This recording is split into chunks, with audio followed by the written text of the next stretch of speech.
my god! Wow!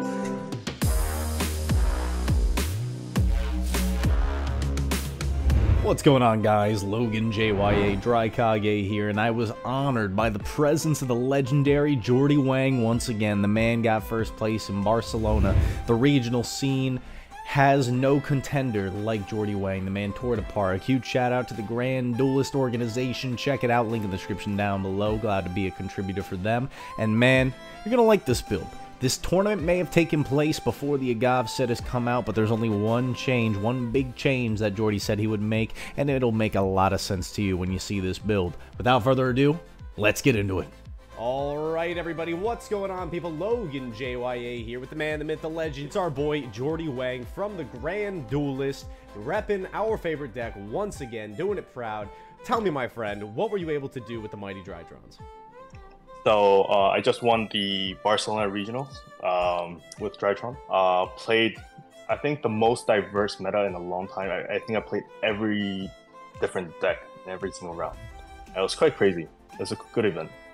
Excellent. Well, we can get into the details of those matchups a little bit later. But for now, before we hop into the deck profile, let's hear those shoutouts. Well, as you know, always, first shout out to my wife, who is currently helping me film this. My brother. All members of Grand Duelist, our players, creators, partners, and just everyone who supports the team. Really thankful for everyone. Excellent, man. All right, well, let's, without further ado, dive into the profile. Rituals, one Draconid, Armor Factor, Natasha, Triple Benton. So I don't think this list needs much explanation about the ratios. Very, very consistent, and this is your win con. Basically to OTK and break boards. Absolutely. Natasha goated. Yeah. For monsters, standard 3 Alpha, 3 Zeta, 3 Delta, 3 Gamma. And well, it's a little different to your list from your recent profile. I still play 3 Gamma because I always want to try and draw as many monsters as possible, and in order to play around draw, my first search is always a monster. So even if they draw me, I can still try and Zeus Turbo and then try to buy a turn. Or make Fuko. So that's the main reason I still play this max ratio. I got drawn, I think, 15 times in the event. Fuko saved my life, literally. So we were Fuko passing a lot. I actually use Fuko to break boards and they make Zeus. So I don't make Downer, I go Fuko, attack, take some life points, then directly Zeus. And most people don't have negations. Especially like just a bunch of random decks. Oh, for example, what's it called? Unchained. Right. Once you get rid of the Caesar, you basically just make Fuko. They cannot destroy because unaffected, and then go Zeus, wipe and everything, and they're fucked. Yes, they are. Yeah. All right. For other monsters, 2 Diviners. I even consider 3 because basically when you go second against Unchained, you normal summon and you break the Caesar. This is the main reason I play this. Considering 3 if Unchained was like tier 1, but with more tier 1 coming up, I think Unchained should be in theory going down as a number of people playing. And this card just breaking board or setting up is really, really good. And then play 1 Orange Light for setups and then 1 Lancia. Lancia, yeah, we got to talk about this. We're still on Lancia. I was choosing not to play it in my list. I didn't think it was hitting enough, but you have your own logic to it. Can we hear what you think and how it served you during the event? Oh, this card was insane because when you play against Flunderies or any shifter decks, most of them needs to banish, right? So even under shifter, you go Alpha, then Benten, and search this past turn. Against Flunderies, you shotgun and standby. And you buy yourself a turn because you force them to never have recurring resources, or they just have to pass turn and try to play with the field spell.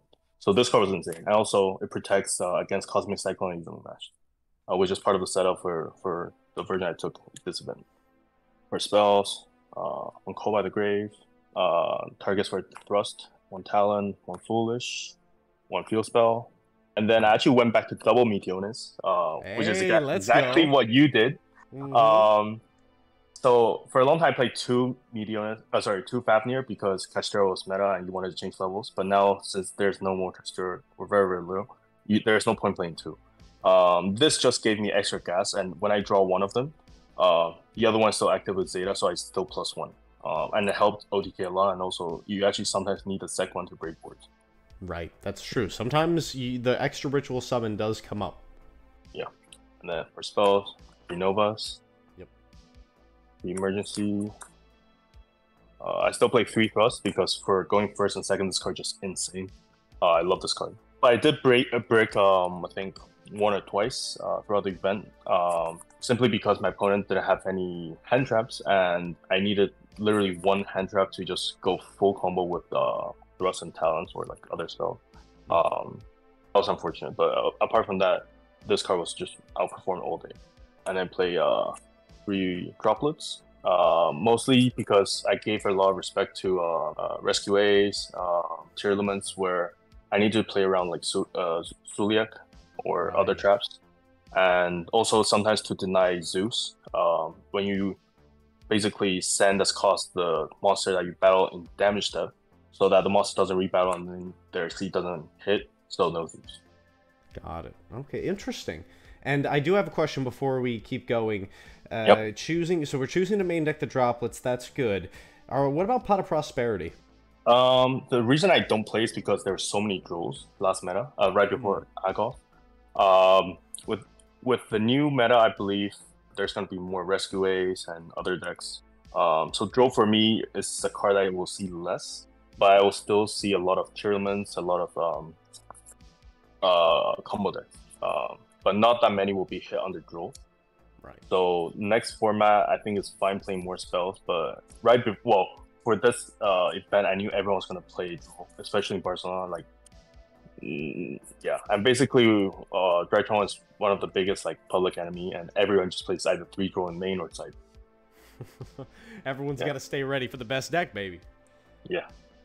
And for the spice of the last thrust target, I play 1 Salesman in main deck.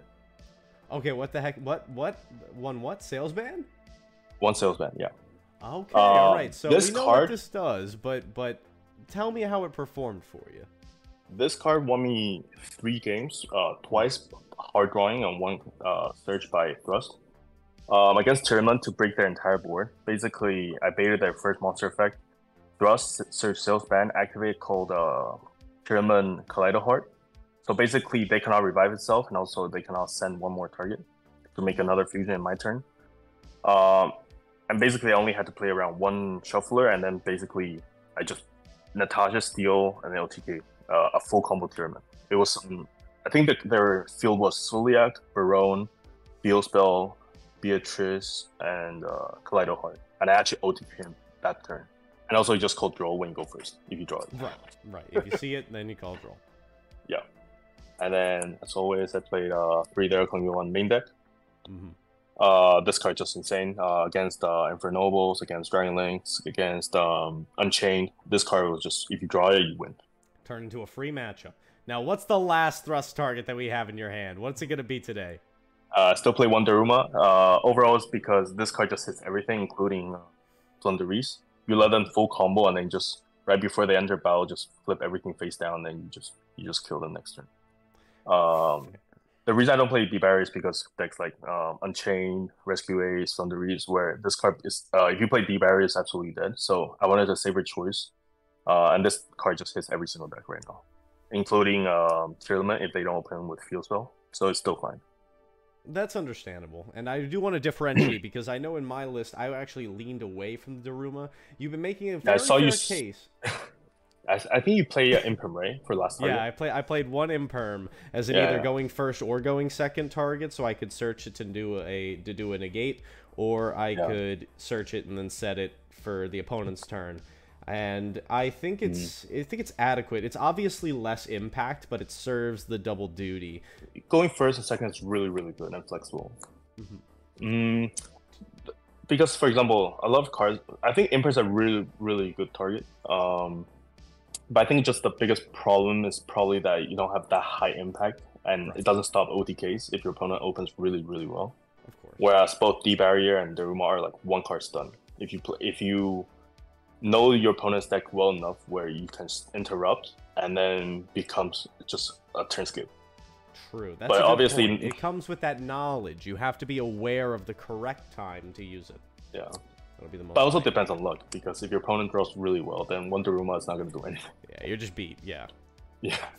Fair enough. All right, let's take a look at that extra. Extra deck is pretty simple. One Access Code. Went back from Borosaur, and this card actually helped me win finals because I was able to break all the field and then just go for it, OTK. Whereas if I didn't have the Destroy effect, then Borosaur would have actually helped me win the game. So this actually came up on the finals of Barcelona Regionals. And then one Appaloosa, one Dynamundo, Phoenix, Azalea, Masquerena, Linkuriboh. Oh, also one thing to point out. This happened before YCS round 11, where in time I was 6,000 life points below my enemy, and my opponent was about to scoop, and I was like, "Yo, just wait, watch me play it out." And I actually made Appaloosa link 4, then linked into Access Code, making the 63, and then a double Natasha, and basically won the game because you gain 6,300. So that was also one of the scenarios why I really like Access Code in this deck. Gotcha. So you didn't really miss the fact that you didn't have a Link 2. You just would go for the Appo beforehand and push it to the limit. Not always, but like a lot of times against different decks. Sometimes having this at 4K with just one Dragonite is enough to OTK. Oh, yeah, of course, that's sufficient. Now, I have one final question, though. Are you going to replace Azalea with SP or something else? In theory, yes, because that card is just so powerful. But there is a downside because if you go second, you try to break board. This gives you a +2, whereas because you pop a card on summon and then you can attack and pop another. Right. Whereas Little Knight for me is a really good interruption with Masquerena. Right. So there's pros and cons.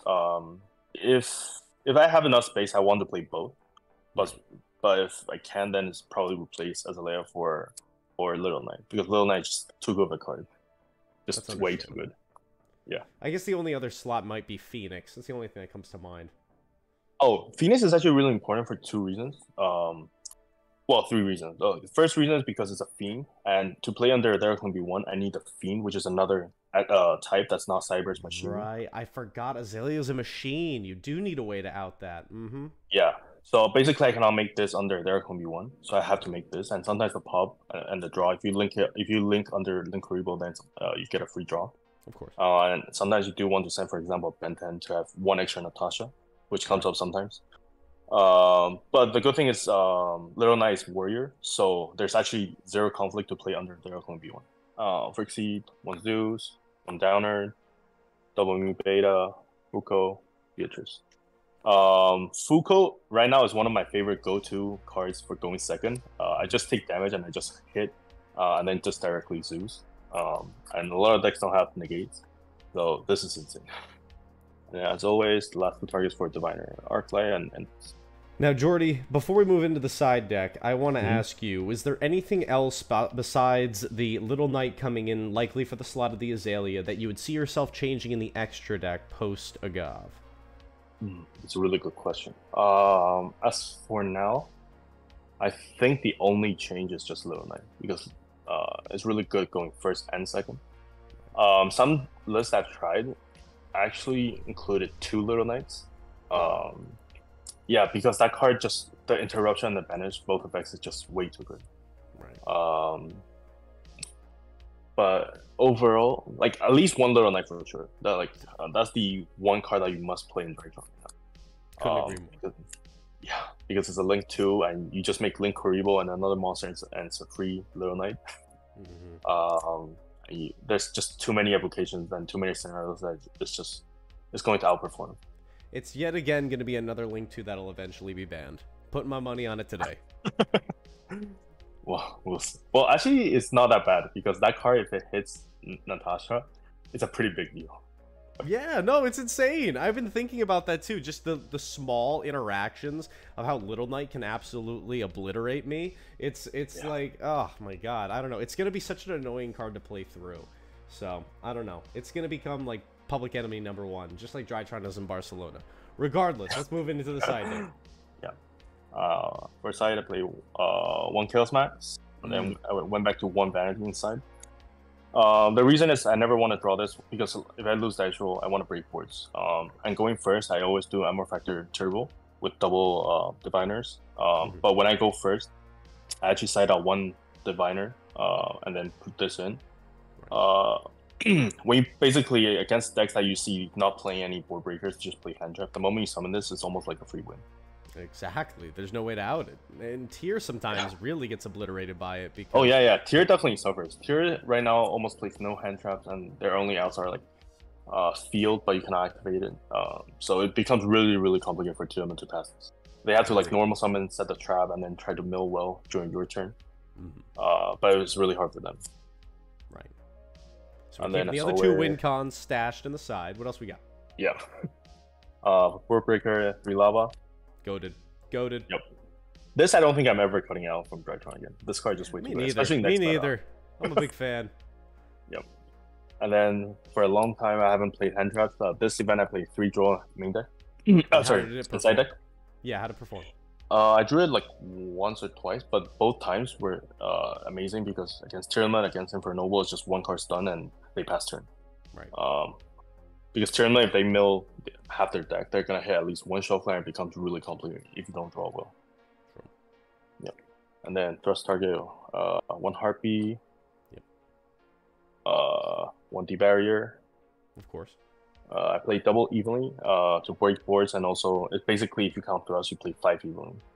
Against many decks that don't have negations, this card just 1 card breaks the board. I'm thinking about switching back to evenly too. And then for the spice of the event, 3 Rivalry. Okay, so no Grave of the Super Ancient Organism, no deck lockdown. He had to change it up. He had to keep us guessing. Now we're doing Rivalry. Jordy, explain what's the logic here. All right, so I was thinking about a lot of matchups, right? Against Pirelli, even if you don't deck lockdown, if you just Armor Factor, they don't have Battle Phase, they have a hard time getting through. I needed 1 Floodgate where it hits both Tearlaments and Branded, and this card is just the best target because even if you go second, you flip this against Branded, you bait their trap or their Branded Red. They don't have Chimera, and they just set this, and then they're fucked. Like you won't die. And I mean, if you go first, you draw this. Basically, it's like almost like FTK against Tearlaments and Branded. You just set Vanity and then maybe like 1 or 2 fairies and just play with this. Or even if you don't want to, you just play with all like machines, which is all fine. This card is insane.